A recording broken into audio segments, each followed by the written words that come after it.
Today we are going to be reacting to some pretty common skincare trends that we see all over the internet. Toothpaste can include ingredients like baking soda, alcohol, hydrogen peroxide. These ingredients will ruin your skin, not really help your acne, and it will also ruin your skin barrier. Hey everyone, it's Dr. Mamina, a triple board certified dermatologist. Today is going to be a fun one. We are going to be reacting to some actually pretty common skincare trends that we see all over the internet. Some we'll see might be worth the hype, some may not be, and some might legitimately ruin your skin. So let's see how these all stack up with the science and clinical evidence we have out there. So let's start with our first video.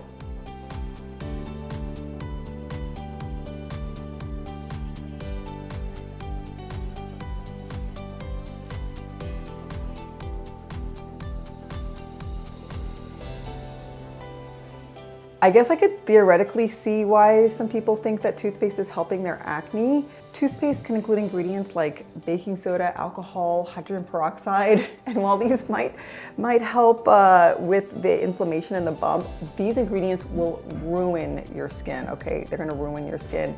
I don't recommend it. Sometimes like the minty smell or the minty fragrance in toothpaste can also make it seem like it's doing something, that it's like soothing. But yeah, this is definitely a big no from dermatologists. It will not really help your acne, and it will also ruin your skin barrier. All right, let's look at our next video.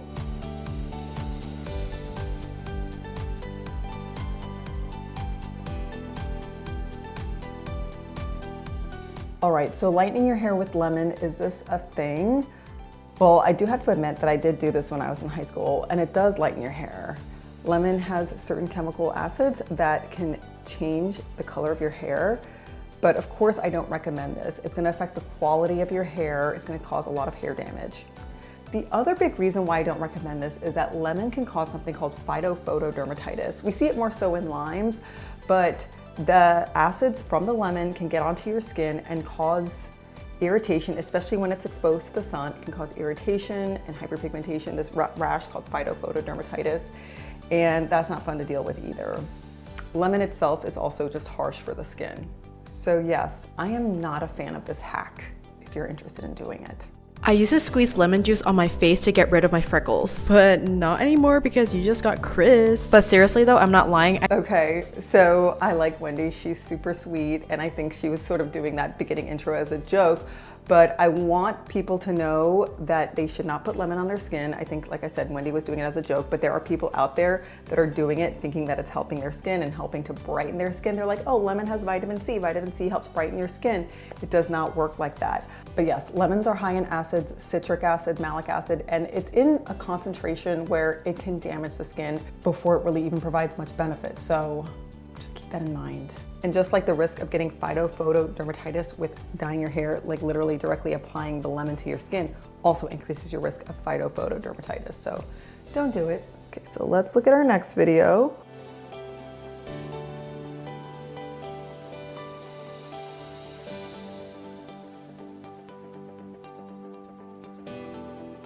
Okay, so does Vaseline actually help get rid of blackheads? Let's talk about this. So Vaseline is an occlusive agent, it's petroleum jelly. And when used in this manner, it can potentially soften the contents of the pore. So if you go afterwards and like scrub it off, it could potentially help. Thing is, I actually don't recommend doing this. If you're prone to blackheads, you're likely also prone to acne. You're just like a sebum producing kind of person. It's okay. But if you are acne prone, using Vaseline can potentially increase your risk for breakouts. So I don't recommend this generally, but it's interesting. All right, let's look at the next video.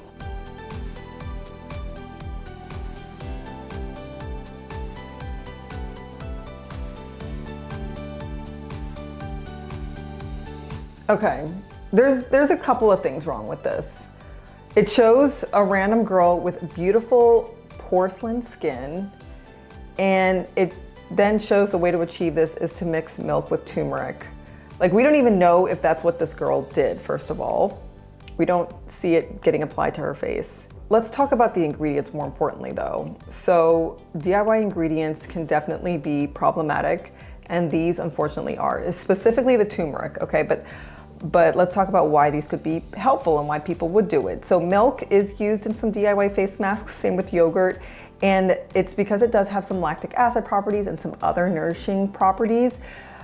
I mean, so it's fine, it's not the end of the world if you use milk, but it's the turmeric that I do have a problem with. So turmeric people like because it has anti-inflammatory properties. It could potentially help like brighten your skin and be soothing, but not when used in this way. When you use like turmeric powder in like a DIY face mask, you have the risk of staining your skin yellow or orange, which is like not the goal. So I wouldn't recommend that. There are plenty of products out there that do formulate turmeric into their ingredients, and it's in a way where it's not causing problem. It's not gonna cause your skin to be orange or yellow. So yeah, I do not recommend this. I feel like this is like a very misleading post. Do not put turmeric powder on your face. I feel like my mom would watch this and like try this. Don't do this, please. Whatever. It doesn't matter. Oh well. Bitch, you better be joking.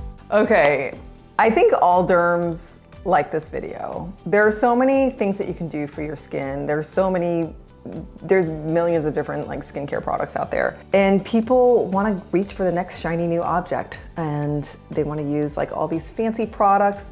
They want to use things that can like brighten their skin, things that can improve skin cell turnover, things that can help with collagen production.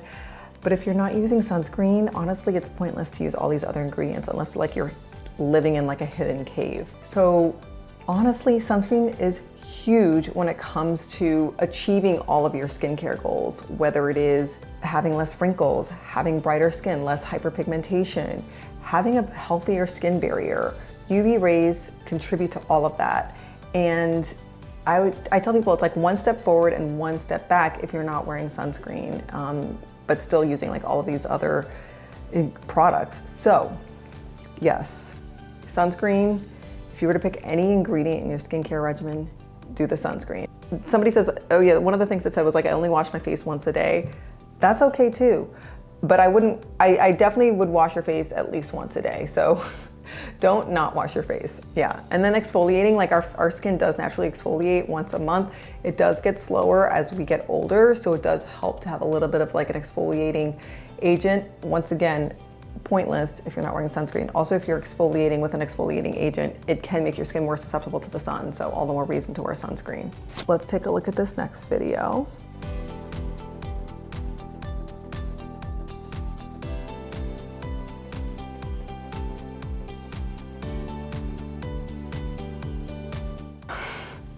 Okay, at least she's like learning from her mistakes, and I think that this is like a good educational video to show. I'm sure all these products have been viral at one point on the internet, and she's showing how it made her acne worse. So ice cubes, some people say to use if a pimple's inflamed. I mean, ice can calm inflammation, but it's not gonna make a huge difference, honestly, to actual acne bumps. Apple cider vinegar. I've seen so many people damage their skin from the acidic nature of the apple cider vinegar. We don't recommend it. It does have some like interesting antimicrobial properties and like antiviral, antifungal properties. So like sometimes I will have people dilute it, like really dilute it, like 1 part apple cider vinegar, 3 to 4 parts water to treat molluscum, which is like a viral condition where we see often in kids. So it can help with that. Some people like to use it for toenail fungal stuff or regular vinegar. But anyways, it can definitely cause some damage to your skin barrier. And if you have a damaged skin barrier, your acne is gonna get worse. Lemon, we've talked about lemon already. The acids in there can ruin your skin barrier. You can also get phytophotodermatitis. We're not a fan of lemon on the face or anywhere on the body or hair.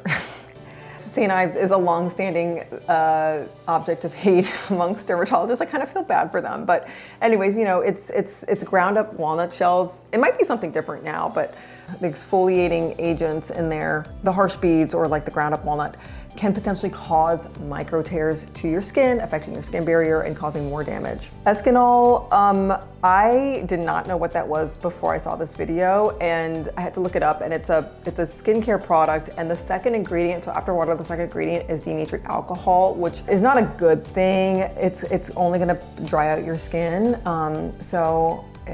Yeah, I wouldn't recommend it. And then calamansi was also a word I was not familiar with, so I had to look that up. And that is a type of citrus fruit known more so to be used in Filipino cuisines. So we talked about citrus fruits, we talked about lemon, limes, all of these can be harsh for the skin barrier and increase your risk for phytophotodermatitis. Honey, so honey I don't think is like necessarily that bad. I think it can depend on the honey. Medical grade honey has been shown to help with wounds and wound healing. So I'm curious as to what honey she used. It's not something that we would typically use for acne though, so I could see why it wasn't helpful. Oatmeal mask, that one probably wasn't doing her any favors. I don't see it being completely detrimental to the skin, but that one probably just was like a waste of time. People have liked doing yogurt masks because of the lactic acid that's in yogurt, but once again, it's not, like if you want a good lactic acid formulated product, there are so many out there that you can buy. This is not the way to do it.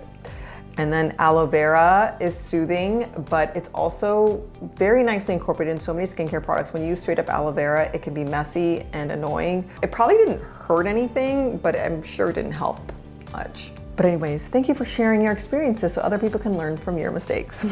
All right, let's look at this next video. Okay, Natalie, say it with me. We don't need it. We don't need it. I want to get it. Okay. All right, so turmeric for teeth whitening is a definite no, and it's interesting. So this person's a dental hygienist, and she actually made a long form video about this, and basically, of course, saying that this is like a no. The American Dental Association says you should not use turmeric on your teeth, and that there's no benefits for it. You should use it for food. And it's interesting, she was talking about why people might, or how it maybe have evolved to a concept of using it on your teeth as a teeth whitener. So interestingly, oral turmeric has been found to be helpful for inflammation. Actually in dermatology, oral turmeric has been found to be helpful in a variety of skin diseases, including psoriasis, something called lichen planus. Lichen planus can affect the mouth. And oral turmeric can be helpful for gum inflammation. And I think some people might have misinterpreted that it can be helpful topically for gum inflammation, and somehow they're like, okay, it's great for your teeth. We don't like it. I talked about how turmeric can stain your skin yellow or orange. I can only imagine it can do much more for your teeth. Like it can make your teeth look way more stained than what it could do for your face. So I say no. Thank you for making this video. Her name is Teeth Talk. And then let's look at this video. It's starting Thursday, I got my favorite tan because the sun's too damaging. Outer ego, yeah, it's the way to go. It makes you look like you've sat in the sun. It's super hydrating, I love how moisturizing. It makes my skin feel not like the sun. It's starting Thursday with the Hungry Twins, Jackie and Victoria. Oh my goodness, they look perfect. I cannot wait for the results. Okay, so actually that Sunless tanning lotion looks really good on her. It looks like a very intense actual suntan. And I like that, you know, she's making a video like this. It looks like, I don't think it's an ad, but she is promoting this one brand that does it. But I think the whole idea of promoting sunless tanning, we like as dermatologists, because we do know that the sun and UV light can increase your risk of skin cancer. It can cause accelerated aging. There's ways to get sun in a healthy way. I think dermatologists aren't anti-sun. I'm definitely not anti-sun. I think it's important to be outside actually. Sunlight definitely has its role, but people are abusing the sun. And yes, we're seeing so much more skin cancer these days. So I love that there's an option to look tan if you like that tan look with products like this. I do also want to make a note though. I kind of like the idea of not having to perpetuate this notion of a tan equals looking good. Like I want people to feel confident in their skin without needing like they need a tan. That's why I'm not a huge proponent either of sunless tanning lotions. Like I think it's great. I think it's so great that we have tanning lotions available. But I think that I want people to embrace their skin, how their skin looks. I kind of want to bring like paleness back. I want paleness to be like a cool thing. I think it also that might have had some negative connotations with it. But anyways, I think that, you know, we should all learn to feel comfortable in our skin. I know it's hard, but if you want to look tan, I recommend the Sunless tanning route. All right, so those are all my reactions today. I really appreciate you watching this. If you learned something or you enjoy seeing me do these reaction videos, please let me know in the comments. And if you have come across any crazy skincare trends out there, please send them my way. I would love to react to it next. And of course, if you enjoyed this video, please like, subscribe, share to anyone who is interested in skincare content from a board-certified dermatologist who is also really interested in taking an open-minded, holistic approach to skin health. Thank you so much for watching. See you next time.